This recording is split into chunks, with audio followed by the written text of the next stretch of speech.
এটা রাখো ভাইয়া। এটা কি? 1.5 লাখ টাকা। কেন? ওই যে তোমাকে না বলে নিয়েছিলাম। এটা লাগবে না। ছোট ভাই থেকে 1.5 লাখ টাকা দিয়ে একটা মোটরসাইকেল দিতেই পারি। রাখ, এটা লাগবে। রাখ রাখ রাখ।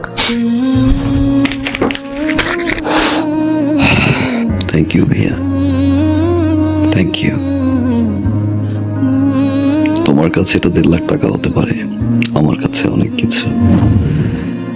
তোমার এই 1.5 লাখ টাকা আমার এই জীবনের মোড় ঘুরিয়ে দিয়েছে ভাইয়া। অনেক কিছু শিখেছি, অনেক কিছু দেখেছি, অনেক কিছু পেয়েছি ভাইয়া, আবার অনেক কিছু হারিয়েছি।